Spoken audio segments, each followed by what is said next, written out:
सरफरोशी की तमन्ना अब हमारे दिल में है, देखना है कितना ज़ोर कातिल बाजू में है। दोस्तों, जैसा कि आपको मालूम है कि 15 अगस्त सन 1947 को हमारा भारत आज़ाद हुआ। 26 जनवरी 1950 को हमारा भारतीय संविधान गठित किया गया। इसलिए हम इन दो दिनों को सेलिब्रेट करते हैं, मनाते हैं, खुशियाँ मनाते हैं, क्योंकि हम तमाम भारतीयों को अंग्रेज़ से हमें आज़ादी मिली थी 15 अगस्त सन 1947 को। इसलिए ये सारे फंक्शन, ये सारे प्रेजेंटेशन, ये सारे प्रोग्रामात, ये सारे जलसा और जुलूस रखे जाते हैं और हम सभी भारतीयों को इसके ऊपर खुशी है कि हमने अंग्रेज़ से आज़ादी हासिल की। प्रत्येक आदमी की, प्रत्येक ज़ात और धर्म और समूह की इसमें कुर्बानियाँ शामिल है। इस मिट्टी में सभी का खून शामिल है, समझो। तो दोस्तों, इसके पीछे एक बहुत लंबी दास्तान है, एक बहुत बड़ा बैकग्राउंड है। उसको मैं छोटे सी वीडियो के अंदर मेंशन तो नहीं कर सकता, लेकिन आपको ये बताना चाहता हूँ कि ये जंग आज़ादी की शुरुआत 1757 के अंदर हो चुकी थी। अंग्रेज़ की सबसे पहली भिड़ंत होती है, मार्का आराई होती है नवाब सिराजुद्दौला के साथ। ये 1757 की कहानी मैं आपको बता रहा हूँ। इसके अंदर नवाब सिराजुद्दौला के जो वज़रा थे, जो मुशीर थे, उस कुछ गद्दार निकल आते हैं, कुछ बेवफा निकल आते हैं, जिसमें से फर्स्ट नाम लिया जा सकता है मीर जाफ़र का। ये आपके मामू भी लगते थे, लेकिन अंग्रेज़ के हाथ पे बिक गए। इसलिए इस जंग के अंदर नवाब सिराजुद्दौला की हार होती है। उसके बाद फिर अंग्रेज़ का मार्का आराई होती है टीपू सुल्तान के साथ, जो एक मर्द मुजाहिद था, एक ईमानदार आदमी था, जिनके दिल के अंदर ईमान की हरारत थी, जिनके सामने इमाम हुसैन अलैहिस्सलाम की लेगेसी थी कि कितना बड़ा जाबिर और जालिम बादशाह हो, उसके सामने सर नगू नहीं करना चाहिए, सर झुकाना नहीं चाहिए, बल्कि हक़ की खातिर उठ खड़ा होना चाहिए और उसका मुकाबला करना चाहिए।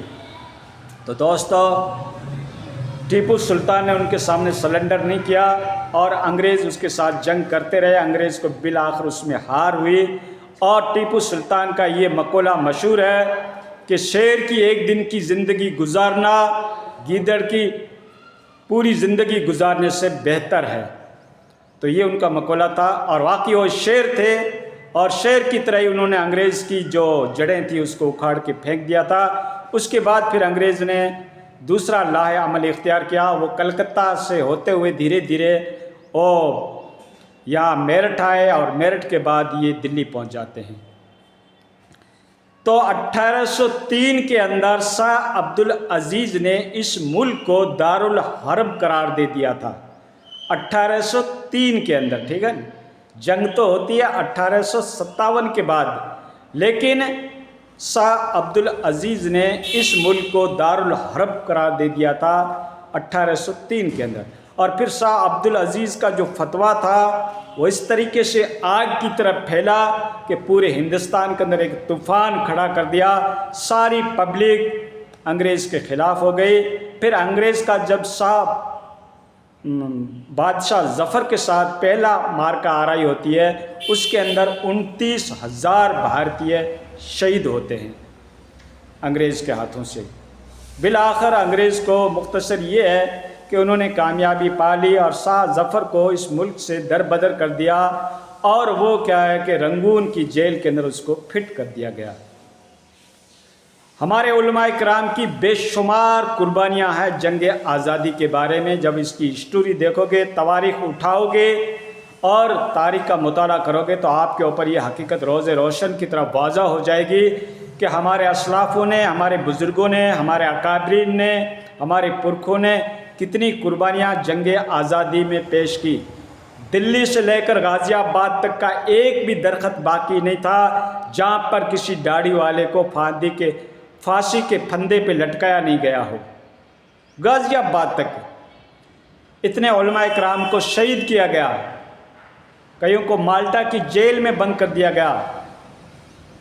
मौलाना महमूदुल हसन को माल्टा की जेल में बंद कर दिया गया, अंगारों के ऊपर लेटाया गया और कहा कि तुम इस मिशन से वापस हट जाओ। ये जो तुमने स्ट्रगल चालू कर रखी है अंग्रेज़ के ख़िलाफ़, इस मिशन से हट जाओ, हम आपको आज़ाद कर देंगे। लेकिन मौलाना के खून के अंदर, इमाम हुसैन अलैहिस्सलाम का खून दौड़ रहा था। उसने कहा कि मैं ये कभी भी सौदा नहीं करूँगा, मेरे राष्ट्र का मैं सौदा नहीं करूँगा, मैं राष्ट्र का गद्दार नहीं बनूँगा। फिर भी हमसे गिला है कि हम वफ़ादार नहीं, बेटा तू भी तो दिलदार नहीं। ये हमारे उलमा इकराम की कुर्बानियाँ हैं। सभी जातियों ने, सभी धर्म ने, सभी इंडियन सिटीजन ने, सभी ने कुर्बानियाँ पेश की। कोई जाति, कोई धर्म का बाकी रहा ही नहीं, चाहे ईसाई हो, चाहे बुद्धिस्ट हो, और चाहे हिंदू हो, चाहे मुस्लिम हो, चाहे सिख हो, सभी ने कुर्बानियाँ पेश की। इस मिट्टी में सभी का खून शामिल है दोस्तों। फिर भी हमसे कहते हैं कि हम वफ़ादार नहीं, बेटा तू भी तो दिलदार नहीं। ठीक है, चाहे वो जलियांवाला बाग हो, चाहे वो माल्टा की जेल हो, चाहे वो काला पानी जज़ीरे अंडमान निकोबार की जेलें हो, वहाँ पर हम लोगों को वहाँ पे कैद किया गया। कई फांसी के फंदे पे चढ़ गए, हंसते हुए चढ़ गए। कई जलियांवाला बाग के अंदर उनको गोलियों से भून दिया गया। पंजाब की सड़कें आज भी हमारे खून से रंगीन नज़र आती है।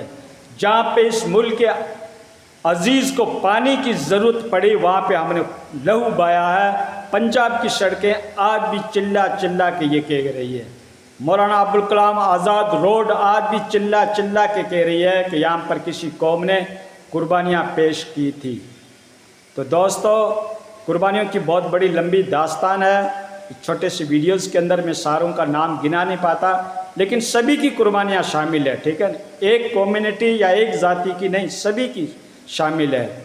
और सभी ने जब कोशिश की तो अंग्रेज़ को सन 1947 के अंदर उनको भारत छोड़ना ही पड़ा।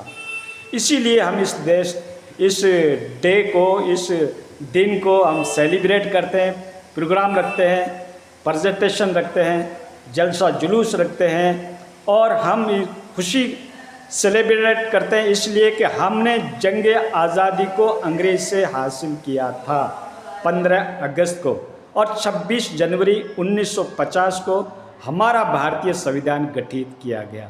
मुख्तसर दोस्तों ये है, बाकी इसके पीछे बहुत बड़ा बैकग्राउंड है, लंबी कहानियाँ हैं, लंबी दास्तान है, दिन चाहिए, शबो रोज़ चाहिए इनको मेंशन करने के लिए।